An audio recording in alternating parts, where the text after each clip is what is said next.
Hello, everybody. Welcome inside the Fantasy Hut for our second fantasy basketball podcast of the season. I'm the league commissioner, David Chiarsis. I'm joined once again by league member Luke Gores. How are we doing today, Luke? I'm doing good. My team's not doing so well, though, so whatever.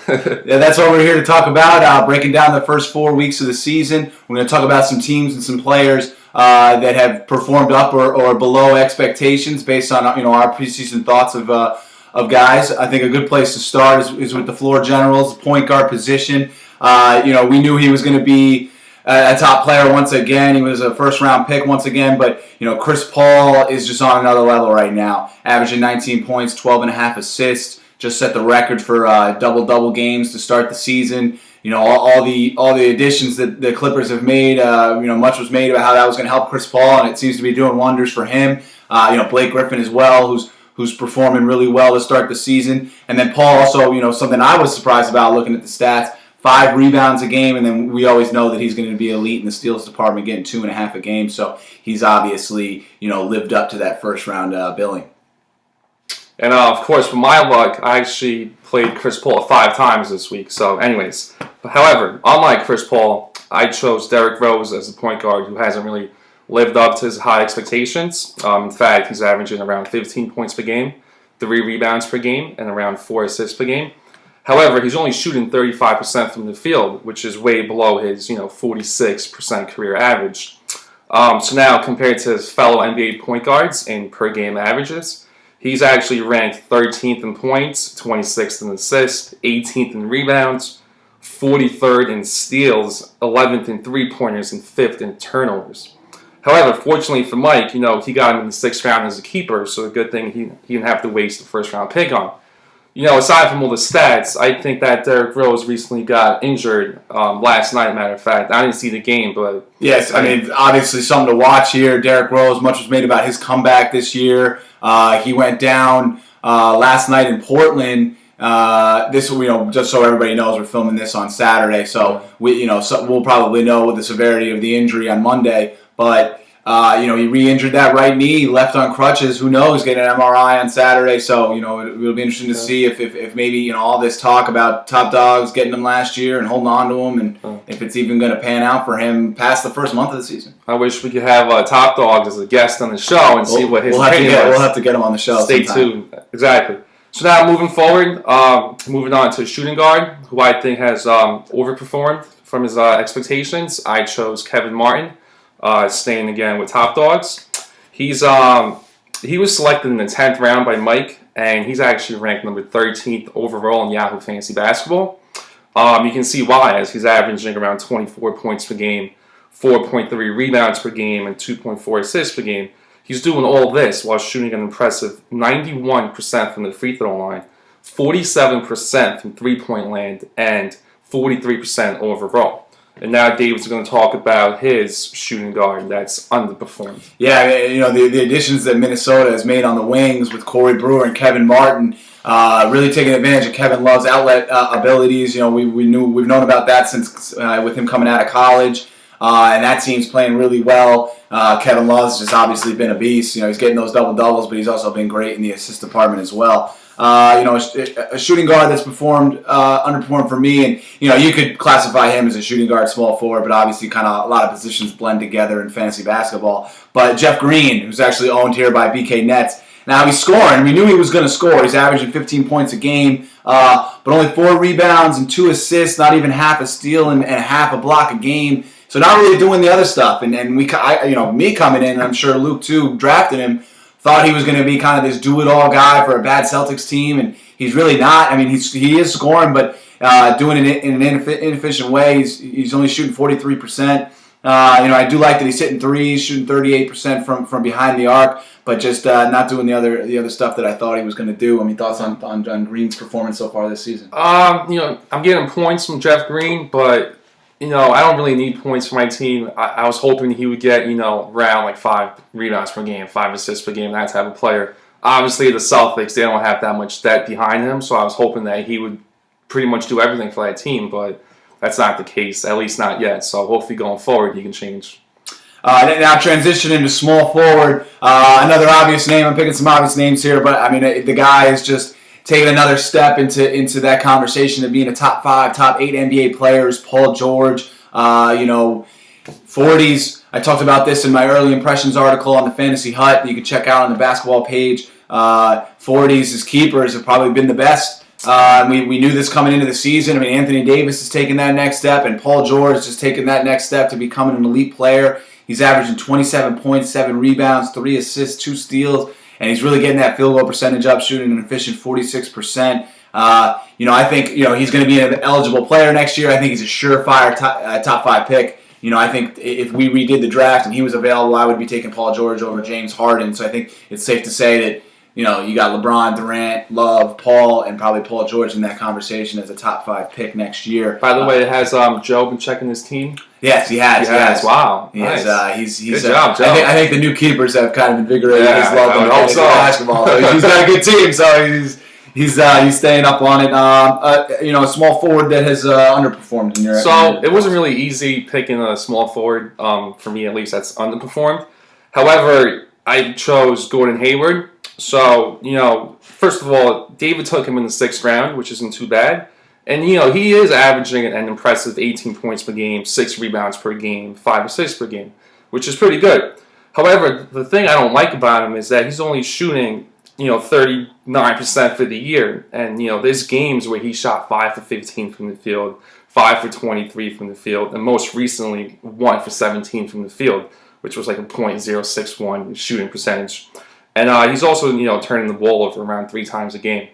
He's kind of similar to Jeff Green. They're both on teams where they don't have that many good players. They got losing records. So I don't know if you got anything to add to defend your player. There's a couple things at play here. I think, first of all, he's been asked to distribute the ball a little bit more while Trey Burke's been out. Trey Burke's coming back. Does that hurt Hayward's value? But obviously, what's keeping his value afloat is that he has been a multi-category guy. Gets to the line a lot, shooting a high percentage from the line. But the field goal percentage has been killer. The turnovers, I think he had one game where he turned it over 7 times. I know you're big on field goal percentages. Yeah, my team is so different than it's been in past, and I got some guys that have been killing my field goal percentage over the last 2 weeks. So he's a guy I'm going to ride. I'm still high on him. Hopefully, he can maybe get up into the 42, 43, 44% field goal range. We'll have to see. We'll have to see. Maybe Burke helps him. Maybe hurts him. Yeah. That'll be something that we'll have to look at. I have a question for you. Would you consider keeping Hayward going into next year? I still have. I'm going to get to my team a little bit later, but I think he's certainly an option. Yeah. But a big unknown for me is one of my big unknowns is Tobias Harris, and I haven't. I've had high hopes for him, and he hasn't played yet. So obviously Lillard is my guy. He's my main keeper, but that second spot could be a revolving door. We'll have to see. So now going back to players who overperformed and underperformed. Now we're talking about power forwards. So going back to Top Dog, another one of his keepers, power forward Andre Drummond. I think he has really, really impressed me so far. Not only is he averaging around 12 points per game and 12 rebounds per game, but he's also getting 2 steals and 1.5 blocks per game, which is not bad for a power forward. However, the only negative thing about his game is that he's shooting a 17.6% from the field. That's all right. That's worse than Dwight Howard. I think my girlfriend could beat him in a free throw shooting contest, but let's say that. He's probably a better cook than she is. So that's true. So now, moving on to centers. I got my power forward. Oh yeah. So now we're gonna pass along to David to talk about another keeper who's been a valuable fantasy player over the years is Joakim Noah, but Noah's just not getting it done this year. Whether it's that plantar fasciitis that was kind of bothering him in the preseason or what, but he's only averaging a 9 and 9 on 44% shooting. He's a guy who's usually an efficient scorer. Obviously, you want better than 44% from your bigs.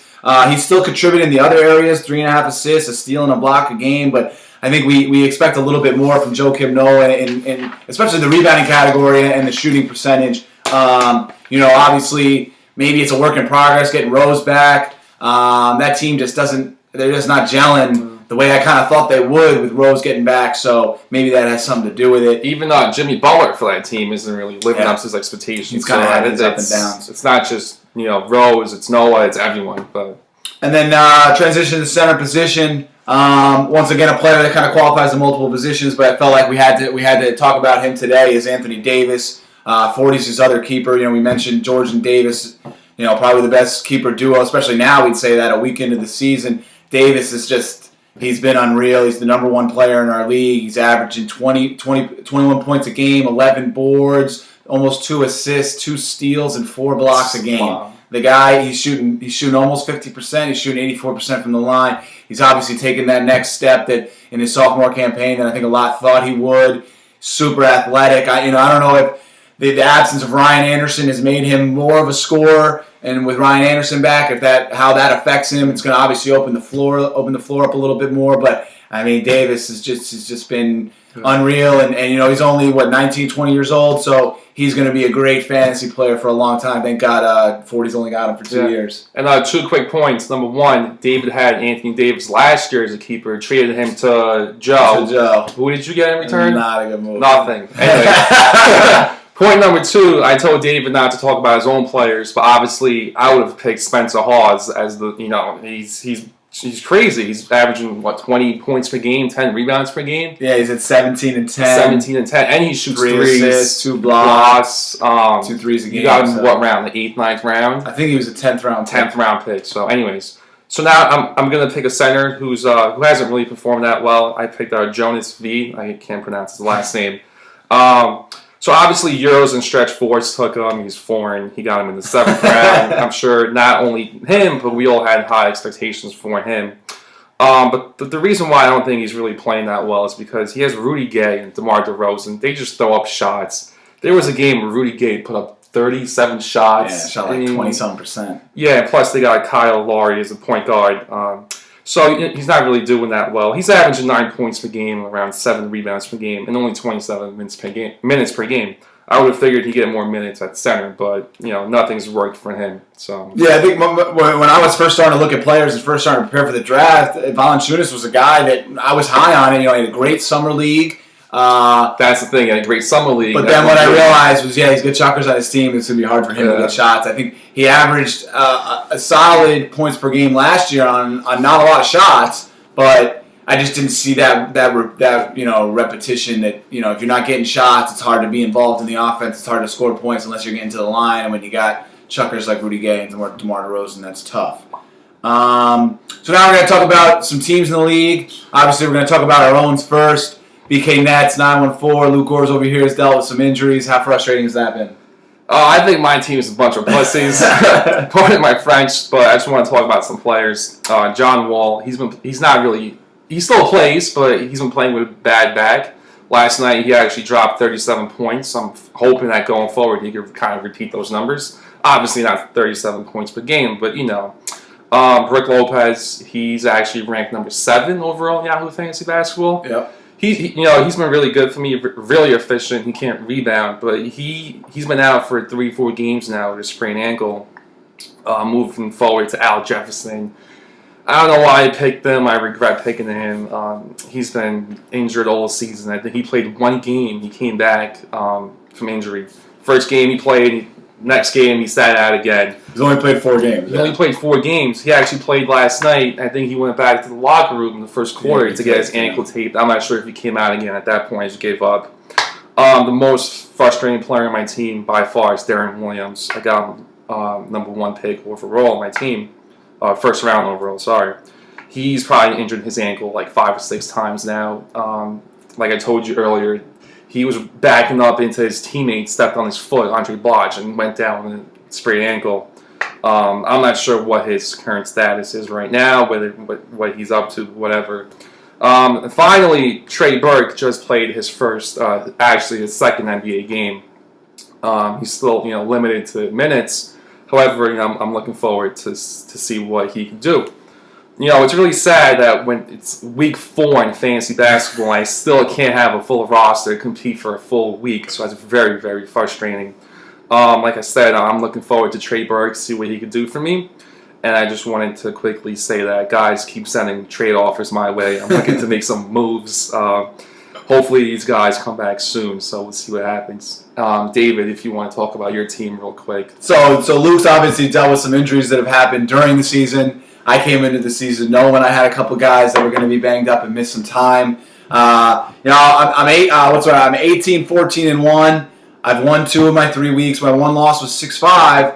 and I'm playing without Kobe Bryant and Tobias Harris. So I've kind of, everybody wants to think short term. Everyone wants to win every week, every night, and have a great team every night.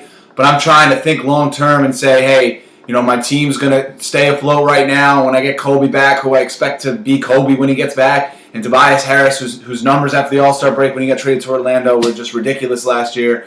If I can get those two guys back and they can be who they are, I feel like that's a huge boost to a team that's already competing. Obviously, one thing that's now unknown with my team is Marc Gasol. Breaking news, my first-round pick. He went down on Friday night. He's getting an MRI today, Saturday. The rumors that he tore his MCL. What his timeline is gonna. As of right now, I don't know what the deal is, but his timeline is gonna have a big determinant on whether I keep him or not. Which if I lose him, I'm already kind of shallow on bigs. I'm obviously going to be looking to make some deals.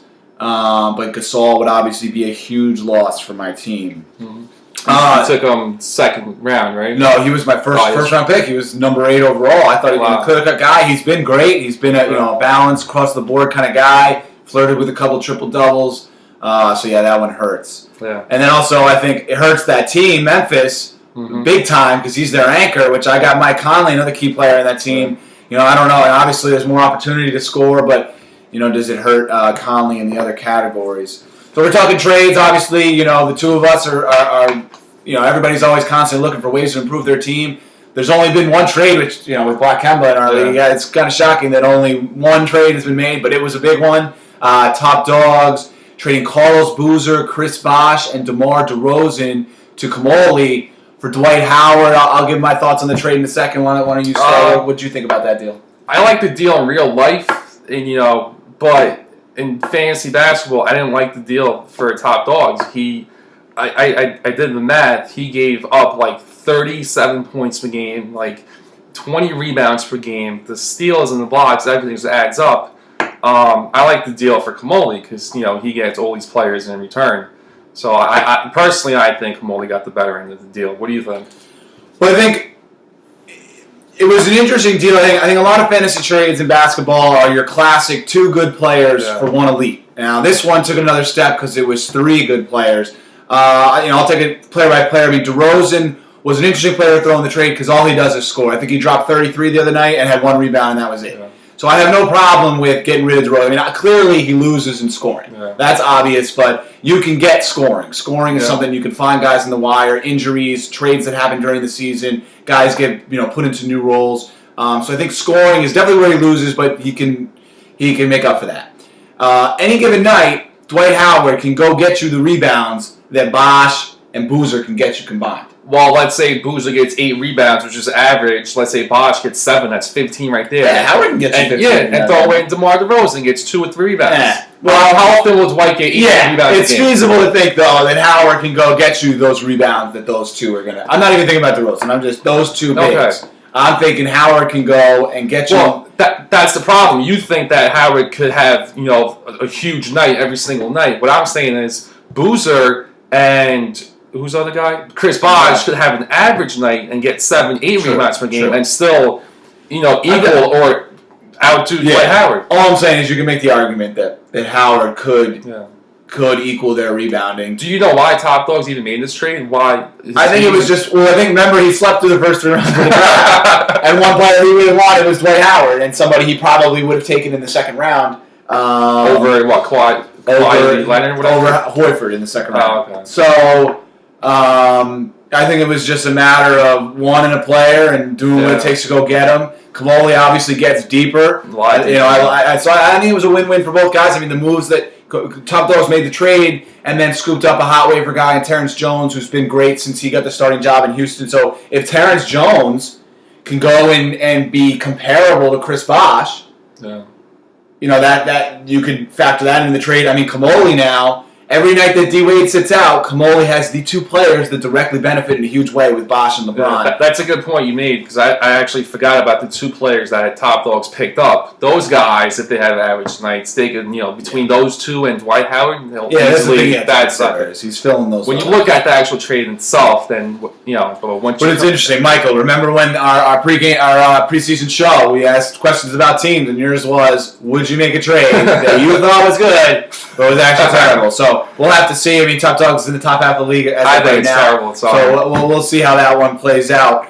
We're going to take a general landscape view of the league and the teams. My power rankings will be coming out next week, so I thought it'd be fun to give Luke an opportunity to rank our team. So here's Luke's power rankings as of right now. So usually my team would be number one, but as we mentioned earlier, I have so many injuries. So with that said, number 10, I got Novocaine. Just by looking at his team, all he has is James Harden, Ty Lawson, Russell Westbrook, 3 elite point guards. But after that, he has no bigs, none of that. He's desperately trying to trade for bigs. Yes, he keeps sending me offers, but they're not even close. So number 9, I got Swoopin' and Hoopin'. What I do like about his team is Jeff Teague. He's been really impressive, but his other guards are weak, so I don't see him competing that much against other elite teams. Number 8, I picked Euros and Stretch 4s. There's another team that has no bigs. I'm pretty sure they're low overall on rebounds and blocks. Which is funny because that was a big focus of his on the draft. He drafted a bunch of bigs and they're just not performing like I said, I picked Jonas V as the worst performing center. Yeah. So that's number 7. Usually this team would be number 1, but in this case, based off all the injuries, BK Nets 914. Moving forward, number 6, I got D Butters. I think he got really lucky with Spencer Hawes. If he didn't pick him, I don't know where he would be. I do think that, like we said, especially I did these rankings before I knew that Marc Gasol got injured. So I think that David really, really needs help in terms of big man to compete. Number 5, Top Dogs. I only picked Top Dogs number 5 because of Derrick Rose. I feel like once Derrick Rose gets better, so will Mike's team overall. Which still obviously the question mark about his injury, so we don't even know how that's going to affect. And Mike's trade, for Dwight, we still have to see how that's going to play out. Number 4 is Kamoli. Like I said, I like the trade that he made. He has tons of solid players all up and down the roster. Number 3, Black Kemba. Once again, just like last year, he has a really deep team. However, he could use some help at power forward and center, but keep sending me offers. Number 2, Uncle Drew's All-Stars. I think based off the overall rankings for each position, he finished number 1, right? The thing I sent you, the chart. He's number 1 in point stats. Yeah, he's number 1. Top 3 in all of them, I think. But, I don't think his team is good in real life, but it's getting the job done in fantasy basketball. 1 second, David's actually getting the results right now. Yeah, he's number 1 in 1, 2, 3, 4, 5, 6. 6 of our 11 stats, he ranks number 1 in the league. Yeah. But the only reason I didn't take him number 1, and the reason why I picked Joe's team number 1, is because Joe has 3 players in the top 10. I mean, between Anthony Davis, you got Paul George, and Kevin Durant. It's going to be hard to compete against that. Plus, he has a bunch of role players on his team, and I think Joe gets number 1. And if he keeps checking his team, I think Joe should be up there throughout the season. One quick thing that I'm seeing online is we're actually wrong before. Derrick Rose's injury was to his other knee, not the knee he tore his ACL in 2 years ago. So we'll have to see what happens with that. There's Luke's power rankings. Mine will be out a week from today. Hopefully more detail. I just gave a quick rundown. So. And obviously some of the things we've talked about, Rose, Gasol, by the time this video is posted on the Fantasy Hut, will be cleared up. But 4 weeks in, there's been some developing stories. We obviously got a long ways to go. Trade deadline, I think, is 8 weeks away, so still plenty of time for things to happen in the league. Thanks so much for joining us inside the Fantasy Hut. We'll be back throughout the season to discuss, the goings-on in the league. Good luck to all fantasy basketball owners out there. See you guys next time.